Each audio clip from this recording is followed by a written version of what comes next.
So I just got back home from watching The Mummy. It's the 25th anniversary of the 1999 version of The Mummy. It's so weird to call it a version of The Mummy. I'm talking about the Brendan Fraser, Rachel Weisz.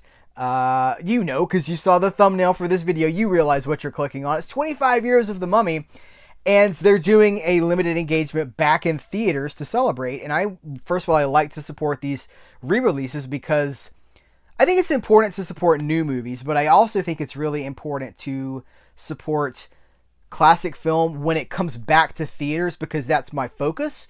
And it's weird to think of The Mummy as a classic, but it's been a quarter of a century, you guys. This movie is classic. And I just had a blast with this movie. I've watched it multiple times over the years, right? This is one of those movies that I saw in theaters with my dad. That's part of the thing. One of the things that I love about The Mummy is that we would see some of these movies together back in the 90s. I remember we saw the 90s Godzilla movie together. We saw the Zorro films together, and we saw The Mummy together. So it's like a special memory for me. But all these years removed from it, revisiting it on the big screen, we can watch these movies at home. I bought it on DVD, Blu-ray, I have the 4K, I have the digital, right? But seeing it projected on a 40-foot screen with an audience of willing participants who just want to go on that ride with you, that's something you can't replicate at home. So I like to support that, and I want to talk more about that. So that's one of the reasons I'm making this video. The Mummy is so much fun. I remember, so in 99, one of the things that kind of bothered me about The Mummy, first of all, 1999 was an incredible year for movies, and I think we're going to see some of that over the year with some of these re-releases. In fact, the Phantom Menace, a movie that obviously flawed, right? I mean, it's got its ups and downs. There's things to talk about, but that's coming back in just a few days. Like, that's the weekend after I'm recording this video. The Phantom Menace is back in theaters. You better believe I'm going to be there. But the thing about The Mummy that I remember from back then, from 25 years ago, is I was concerned with the amount of digital effects in the movie. Because even then, I was like, I don't know, but like, we had Jar Jar, this is the world where we get this little frog guy going, excuse me, this concern about, like, hey guys, like, they don't even need actors anymore. They can just put in like a CGI character. This was a conversation even 25 years ago. I remember at the time being a little concerned about the amounts of digital effects. And this movie is really an effects showcase. There were things in The Mummy that we had never seen before. And I think that watching it again, I was really taken by, there's not as many digital effects as I thought there were. There's an awful lot of practical in The Mummy. And of course, that's what I connect with more than ever now, is all the reason I love The Mummy, and you guys know because you watch this channel, you know the stuff that I'm into.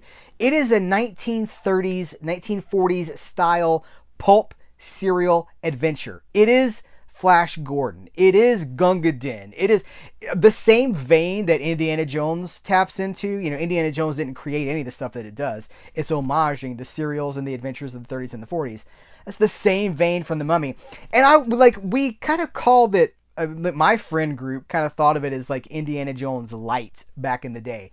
But if you had told me that soon, like, hey Heath, they're going to make a few more Indiana Jones movies, and this Mummy movie is going to be better than like half the Indiana Jones franchise.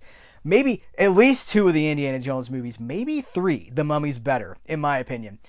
It's just a like really wonderful thrill ride that, I had forgotten The Mummy doesn't show up until like over halfway into the movie.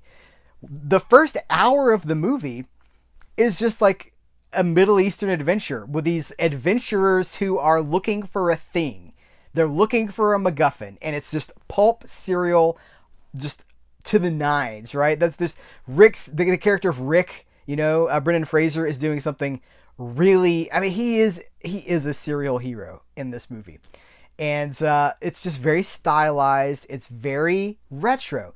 In the same vein as like The Rocketeer and that sort of thing. Like, there was a very specific thing that was happening then. We've gotten kind of far from it now, and I don't know, the movie wants to have fun with us. The movie knows what it is. That's one thing I'll say, is it's not a mean-spirited movie. It's so willing to please, it's so eager to please that it sometimes crosses into camp. Like watching it again, there's stuff that happens in the last 20 to 30 minutes of the movie that are almost like a cartoon. And I don't love that, but then at the same time I'm like, you know what? It's inviting us to have a good time with it. It doesn't want us to take this too seriously. Now you could say, are we supposed to be afraid of the mummy? Isn't it supposed to be kind of scary? And I mean, it often is, but there's some shenanigans at the end of the movie that it's just a cartoon. But you know what? The audience that I saw the movie with today was like howling with laughter for this stuff. As the movie was like, we don't have a whole lot of that anymore. There's so much snark and darkness and cynicism and like, everything's so jaded now. To go back to this time, listen, full orchestral score with memorable themes. The shots, it's got lots of crane shots, lots of tracking shots and dolly shots where we zero in on someone's face. It's a really well put together movie. Stephen Sommers, I don't love what he did with the G.I. Joe. I love G.I. Joe. I don't think Stephen Sommers loves G.I. Joe. But I do think he loves Universal monsters. So much so that, do you guys remember in the early days of DVD when Universal put out those Universal Monster box sets? That I think is like the original Legacy versions, the Legacy box sets of the Universal Monsters. They had special features with Stephen Sommers. That actually might have been a tie-in for the Van Helsing thing, which again, that's gone too far. That goes too far in the other direction. It becomes just a camp sort of parody at that point for me. But The Mummy feels super pure, and they didn't quite recapture it for The Mummy Returns. You've got Digital Rock doing his digital eyebrow raise. Like this, it's not as good. And then the third one, they tried to come back for a third time, and that doesn't even top the second one. So always diminishing returns. So people are going to say, well, Heath, I know you don't love remakes, and I know you don't love reboots, and I know you don't love IP tentpoles. Well, one of the reasons for that is because these days, that's all we have. That's really, 9 out of 10 movies at the movie theater on any given weekends are IP. They're either a remake of something, a reboot, a sequel, a prequel, whatever. They're connected to something that already exists. Obviously, The Mummy is that thing, right? The Mummy is IP. But in 1999, do you know how long it had been since somebody had taken a crack at The Mummy? The connective tissue between the 99 version of The Mummy and the Boris Karloff version, the early 30s version, is like, it's almost non-existent. The Mummy is the loosest of framework of the original Mummy movie for Universal. It's mostly an excuse to have a rollicking throwback vintage style serialized, and it's not a cereal. I know it's not a cereal, but I keep saying serialized because I'm talking about all those cereals from the 1930s and the 40s and the 50s that just were like, hey, they're trapped in the jungle, what's going to happen? And these adventure serials. That's what this movie is. It's like a love letter to that thing. That's what Indiana Jones was, right? So it feels more now. In 99, it felt fresh. We had seen nothing like The Mummy in 1999. Now, 25 years later, I miss it. It's a reminder of what we had that I miss, because it's gotten so dark and it's gotten so cynical, and even the effects now. We got Marvel movies and Star Wars shows where they shoot on an LED, like a screen, like an LED screen. If it's not green screen, they've recreated it with this LED screen. Technology has continued to evolve. The thing I love about The Mummy is that it feels tangible. It feels touchable. It is rooted in character. It's rooted in people. It's rooted in those actors and their performances. Brendan Fraser's on a whole other level in this movie. There's a scene where he's just reloading his 6-shooter against the wall on a boat, and there's like, people are shooting at him. It's like, bullet hole, bullet hole, bullet hole, get closer to his head. And then like, Rachel Weisz pulls him out of the way right before the bullet hole appears behind his head. Just classic thrill ride kind of stuff.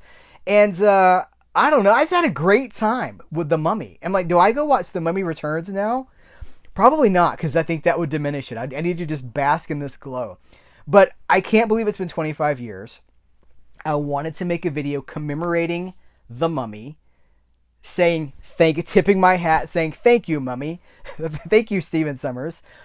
You gave us something really wonderful, and I had an absolute blast in a theater of other people who also had a blast with this movie.